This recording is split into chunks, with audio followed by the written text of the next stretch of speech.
Hi guys! Welcome back to Page Philippines. And this video po gawin natin ang weekly horoscope para sa mga kaibigan natin na may sun, moon, at rising sign na Libra.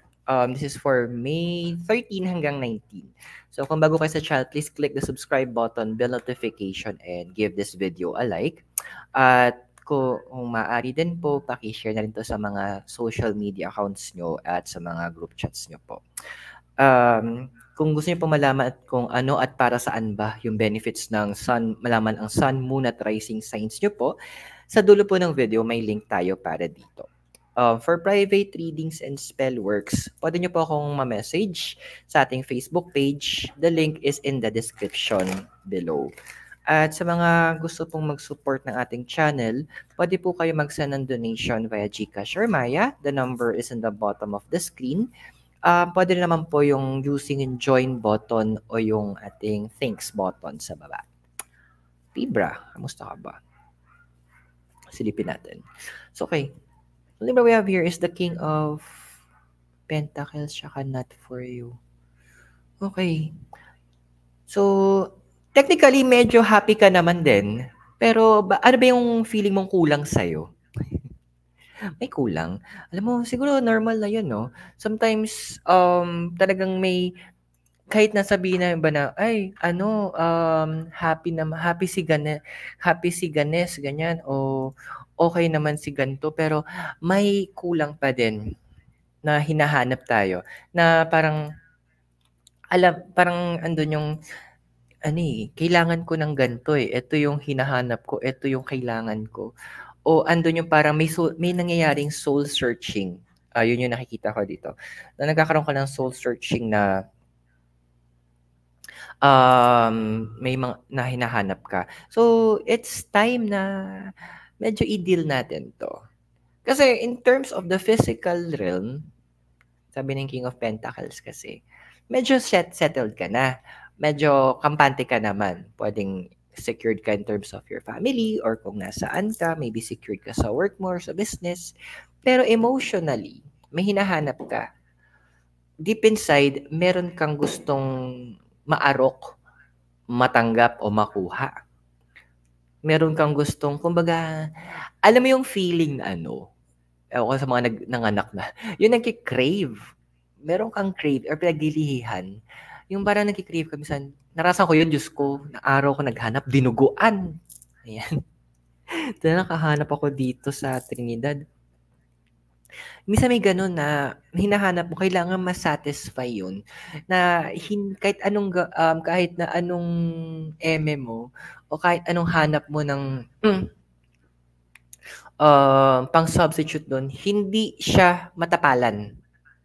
Hindi siya puwedeng mapalitan. Kasi it's a craving na yun lang yung puwede na mag-ano do'n, mag-satisfy do'n, pumuno doon.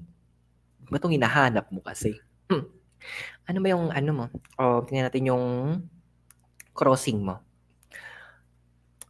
Okay, so meron tayo dito is si Queen of Wands tsaka to the Sea. Oh! So may mga gusto kang sundan, may mga gusto kang gawin for yourself. Ano 'to, travel ba 'to? Change yung career path ba ang gusto mo? Is it something na hinahanap mo siya? Kasi andito yung point, yun yung isa sa mga nakikita ko dito na hinahanap mo eh. Na gusto mo ng something different. So, challenge, isa sa mga nakikita kong hinahanap mo dito. Parang andun na yung, okay na eh. Pero I need to also fulfill or I need to yung point na I need to also follow what's in my heart. Kasi, yung sabi nga nila, yung kung nasa ng puso mo, nandun ang kayamanan mo, andun yung mga hinahanap mo. So, andito pinapakita ng cards na may mga longings ka, cravings, maybe it's about yun nga, travel or something na different. Yung gusto mo lang huminga or gusto mo lang kumawala, gusto mo lang talaga na pagbigyan ang sarili mo. Gusto mo lang talaga na kumawala at magkaroon siguro ng moment, yung tinatawag na me time. Kasi one thing dito kasi sa Libra, syempre na balance. Talagang nagde-deliberate ka, pinag-iisipan mo yung mga desisyon. Pero alam mo na yung andito yung point kayo na kasi medyo strong ang hatak sa'yo ng emotions mo. And kailangan mo talagang sundan 'to, sabi ng card ng To the Sea. Kasi hindi mawawala yung feeling na 'yan, yung pakiramdam na 'yan hangga't hindi mo sinusunod. Sabi nga ng isang ice cream, 'di ba, follow your heart. Oo, logical ka mag-isip, pero not all the time kasi Libra. Kailangan logic ang sinusundan natin. The cards are saying this time, Libra ka, 'di ba? So, both mind tsaka puso ang pinapakinggan mo. Bigyan mo ngayon ng puwang yung puso mo na i-lead ka kung saan ka pwedeng, kung saan mo kailangan pumunta o saan ka dapat mapaparoon. So, ito yung wish mo or yung crown card mo. So, we have here is Knight of Swords tsaka ano, yung life. Well, Knight kasi is younger male energy. Kailangan mo talaga ng fresh, parang reset yung hinahanap mo dito. Naghahanap ka ng parang bago, yung something na challenge para sa something na magbibigay ng dagdag ng galak. Yung parang, oh wow, mga ganon. Na parang this is new, this is something great, ganyan. Yung tipong na sige, ilalaban ko 'to. Parang gusto ko 'to. Hindi ko alam kung iba sa inyo may mga gustong mag-aral. Kung di ko alam kung anong pag-aaral ba 'to, kung university ba 'to, college, graduate school ba 'to, or institute or what. Basta pag-aaral yung mga gusto niyo eh. Kasi may mga gusto kayong iwanan sa part na life niyo. Iwanan at in the sense na tatapusin nyo. Kumbaga, iiwanan nyo kasi graduate na kayo sa ginagawang yon. So you can do bigger things. Kunyari, para sa mga bata, pag medyo, di ba, nagkakaroon na yung mga bunso, parang pag sila bunso, more on for the ligpit ng laruan yan, pag inutusan. Pero ba tumatanda, ayan, so, pinagwawalis na, pinagpupunas na ng pader or ng mga gamit, para tanggal alikabok, hanggang next time sila nagugas ang pinggan, hanggang sila naglalaba. So yung hanggang tumatanda. So yung ibang responsibility na ipapasa doon sa mas bata para may bago sa responsibility. Parang ganon yung nangyayari sa'yo. Kumbaga, ando ka na sa teenagers, parang teenager ka na tapos you're being given, you're asking for another bigger role kasi masyado mo nang gamay ito paghuhugas ng pinggan. O, for the labada naman tayo. Yun yung nakikita ko dito. So, it's something that needs, kumbaga, yung craving mo deep inside na umangat, nangangatok na eh. Nangungulit na sa'yo. Nangangalampag na. So, grabe yung cravings mo Kasi natawa ko isang post ng isang friend ko sabi niya, kayo cravings yung ice cream, ako cravings ko pera. Ay ko, parang gusto ko yun. Pero kidding aside, yung hiniling mo, yung kine-crave mo, yung hinahanap mo, yung kumbaga sa bonus pinaglilihan mo, it's a good thing. Actually, hinayaan ng universe yan para sa self-improvement mo. For you to be the best and better version. Yung masasabi mo, I'm better than yesterday. Gusto ko yun, mga linyahang gano'n. Tingnan natin yung foundation card mo. So we have here is the 5 of Wands and Observer. Ayan actions. Number 5 is about actions. This is about your passion. Ano yung tapos Observer naka-reverse pa. Yung actions is, actions is required according to the cards. Talagang action na action ka na. Galaw na galaw ka na. Parang movement is life na para sa'yo. Na andun yung point na gusto ko nang gawin to, gusto ko nang gumalaw. gusto ko ng ano, to see things, to make things, or to go to places. Mapuntahan 'tong mga lugar na 'to, silayan, ma mahanap or sabihin natin na makasama ko yung mga taong 'to, malaman ko 'tong mga bagay na 'to.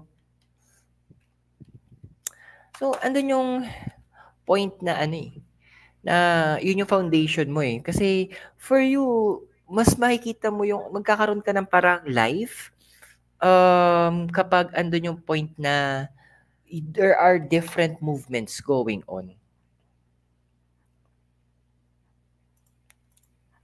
Na ano, merong mga nangyayaring or may nakikita kang bago. Parang learning for you siguro as Libra, air sign, learning is life. Expansion is life. New experience, that's life. Siguro kasi tagal mo na ring natenga. Kaya medyo kating-kati na rin tayo. And walang masama dun. Kung kaya mo naman, wala ka namang ginagawang masama, wala kang responsibility na neglect, go! Laban mo yan. So let's check. Ano ba yung iyong sa past mo? Yung kay influence ngayon. Knight of Cups by the book. Okay. Okay, so literal by the book, pag-check natin ng book natin in terms of finances mo, talagang ando naman yung punto na ano, for the hanap ka din ng tawag dito, ano ba yung term na yun? Hinahanapan mo ng way para yung oras, ano pa ba hinanap mo dito? Oras, budget, sasalo na responsibility mo pag wala ka. Kumbaga, ando na naghahanap ka that time pa lang eh. Na inaasikaso mo, iniisip mo. Kumbaga matagal mong pinagplanuhan 'to. Sabagay gano'n din naman generally ang tagal niyo nga mag-decide ano eh, Libra eh, as in for the deliberate. Pero ang isang magandang factor sa inyo guys, 'pag nag-decide kayo, that means sa pag-isipan at napagplanuhan niyo talaga ng maayos 'to. Na talaga namang alam niyo yung ending and results. Kaya sobrang siguro masasabi natin malinis ah, yung plano. Chariot kasi is about movements din eh. Pero tingnan natin, ano bang future na ikaw? Ay, di ba? Sabi ko, tinan mo, chariot. Tas peace. Alam mo talaga, laban mo na tong bakasyon. Cravings mo ba? Ano ba cravings mo? Dagat, ilog, historical places, bundok ba, long road trips ba, pool? Laban mo na. Kasi dito na, well, a lot of you guys, nakikita ko dito, kasi this chariot kasi, again, it's about movement and associated na to kay Cancer. Cancer is the house of family. So, ang dami, bakit di ka umuwi ng probinsya? Ha? Gawin mo na. Kumbaga, it's a good time naman to gumawa ka ng mga beautiful new memories kasama yung mga family mo na matagal mo na hindi nakikita. Oo, may constant communication. Sabihin natin, nakapag-usap kayo, pwedeng FaceTime, ganyan. Nagkakatawagan over the phone.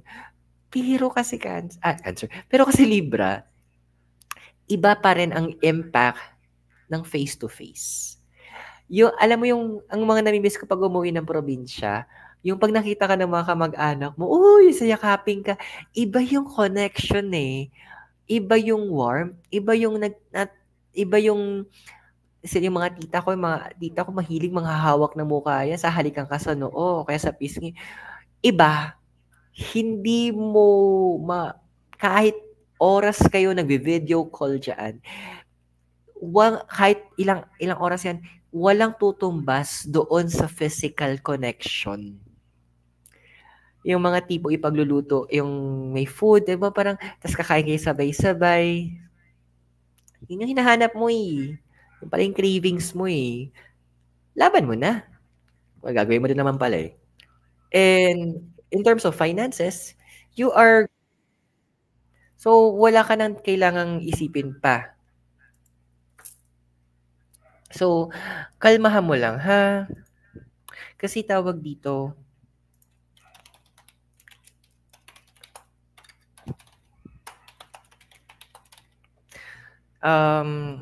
ito na yung inaalaw ng universe eh. This is for your self-improvement. And siguro, pwede nating sabihin na rin na parang healing mo na rin.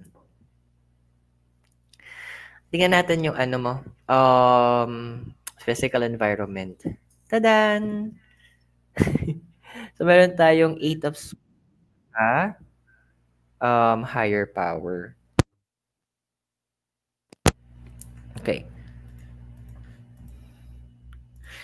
Okay. So, 8 kasi is about strength to eh. Western numerology. Tapos, si Swords is about air sa mind natin. Alam mo yung tipong huwag ka na manghingi ng sign. Baka mahampas tayo ng ng mga no parking sign or speed limit sign. Yung bawal magtapon ng basura dito sign. Go for it, sabi ng higher power. Huwag mo masyadong i-overanalyze. Andito yung point kasi iniisip mo na paano pag umalis ako, paano yung ganto, ganyan. Then, meron tayong tinatawag maximize. Mag-delegate ka ng responsibility. Hindi kasi nila alam. Dude, madali lang ituro mo. Then, siguro kung andun yung point na medyo na-overthink mo pa rin, nag-aalala ka, then keep your line open na kapag meron silang kailangang itanong, pwede ka nilang makontak. O, di ba? Yun na yung mga solusyon. Ano pa yung tanong mo? Ano pa dahilan mo? Nakikita ko na sa cards eh. So, you need to make sure, kumbaga, gamitin mo yung pagiging Libra mo at this point. Kumbaga, sa mga air signs kasi, para kayong mga chess, para kayo nag-chess eh. Alam nyo yung next 5 moves. Oo, andon yung point na pwede kayo nag-overthink ng mga negative things, pero hindi dahil naisip niyo yung negative, doon na tayo magdudwell. Doon na mapapako na tayo doon. Paalala lang, pwedeng pinakita sa atin yung negative aspect na to ng universe sa'yo para magawa mo ng paraan at solusyon para hindi na siya mangyari. O kung mangyari man, meron kang solusyon na pwedeng gamitin para ma-contain yung mangyayaring yon. Huwag ka mag-focus sa negative. Take them as a warning. Ay, yes po. May nag-hello. Sige, pag hello ka, baka nami-miss ka ng mga fans mo. Ayan. Hello po. Mikay Noodles po at your service. Ayan. Nangalabit, nagpapapet siya. Okay, let's check your emotional environment. You have your justice. Aray ka, baby. Justice and or fund. Alam mo yung naghahanap ka talaga ng reconnecting with your past, with your heritage, yung hinahanap mo. Sabi ng cards. So, andito yung point na sinasabi din ng cards sa'yo na you need to make sure na i-balance mo yun. Hindi naman kasi totoo naman na nagpa-plan ka for the future o sinesecure mo yung kinabukasan. Walang masama doon. Tama yung ginagawa mong yon, sabi ni Mikay. Pero kailangan mo din na masigurado na yung ugat mo na nakakonekta sa iyong nakaraan, especially sa mga tao na pamilya mo, sa mga mahal mo sa buhay, ay maayos. Doon. Kung narinig mo, nagsabi ni Mikay. Family is very important. Siguro, andoon na, again, ang family hindi lang naman to yung kadugo So, ito yung pinapaalala sa'yo ng cards. May responsibility ka, yes, to create, magkaroon ka ng magandang kinabukasan. Pero may responsibility ka din na magkaroon ka ng magandang koneksyon at maayos na komunikasyon sa iyong mga mahal sa buhay. Okay? So, let's check naman yung hopes and fears mo. So, we have here is the 8 of Wands and exchanging gift. Ayun. So, bakit ka takot mag-travel? Magastos. Malayo. Sayang oras. You know what, Libra? Most of the time, yung iba kasi ang iniisip lagi, yung pupuntahan lang eh, kapag umaalis eh. Pero, alam mo ba, isa sa mga best way to enjoy it is yung mismong travel. Ine-enjoy siya. Kung saan ka pupunta, ano yung mga nakikita mong senaryo sa paligid mo, ano yung mga pwedeng kainan nyo along the way, yung mga tinatawag, yung mga stopover. So, yun yung mga bagay na kailangan ine-enjoy mo din. Yung habang nagpupunta kayong kwentuhan, mga plano, o pagdating no, may dagat. Pagdating doon na, yung sa dagat, magbili kayo ng isda, ihawin natin, ganyan. Irelyano natin, tapos yung matitira, gawin nating kilawin. Kilawin na salmon. Sige, gutumin ko sarili ko. Kilawin, ganyan. Tapos mag-ano tayo, yung bumili tayo ng ng tahong, tapos lagyan natin ng quick melt na cheese tsaka butter, tapos iihaw din natin. Sige, nagutom na ako. So, during the travel, that is the time that you create still more good memories. Hindi lang yung tipo ang dami mong iniisip along the way. Okay? So, ano ba yung possible future? So, what do we have here is the Four of Pentacles tsaka Chapwood. Yeah, magbe-breakaway ka rin naman pala eh. Susunod ka rin naman pala sa cravings mo eh. Bibigay ka rin naman pala sa gusto mo. Yun pala yung ending. 4 kasi is about structure. And sometimes, 4 kasi is symbolizing as well our family. Kasi di ba 4 na corners ng bahay. So, yung home natin. Pentacle symbol of the earth, anything physical. So, financially, meron ka nang magiging budget. Ino-overthink mo na lang, ino-overanalyze mo. Chapwood, kasi yung sa chapwood, ganyan, sa Chinese proverb siya, chapwood get water, tuloy mo na ginagawa mo. Which is sinasabi ng chapwood, lumabas ka naman sa ginagawa mong usual. Explore. Enjoy. Sabi nga nung isang friend ko sabi nga ni Maricar sabi niya, ikaw na talaga ang nag-iisang YOLO na kilala ko. You only live once. Make the most out of it. Yes, you're responsible in securing your future, pero responsible ka rin dapat na nagko-call in ka, pumapasok ka at hinahayaan mo mag-give in ka dyan sa mga cravings mo. Especially itong cravings na to is something that is close to your heart. So, I hope nakatulong yung reading sa'yo. At tandaan yung readings are for guidance purposes, so use your free will wisely. And kung bago po kayo sa channel, please click the subscribe button, bell notification, and give this video a like. And pa-share na rin po ito sa inyong mga social media accounts and also to your group chats kung meron. For private readings po, message po ako sa ating Facebook page. Link is in the description below. And for Spellworks rin po yun And sa mga gusto pong mag-donate to support our channel, GCash and Maya is accepted. Link is in the numbers and below your screen. And pwede rin po yung join o yung ating thanks button. Libra, maraming salamat sa iyo. God bless, namaste, Hare Krishna, and blessed be. Naway magkita-kita tayo very soon. So all the way here from Latinidad Benguet, have a great day and keep safe. See you very soon. Goodbye.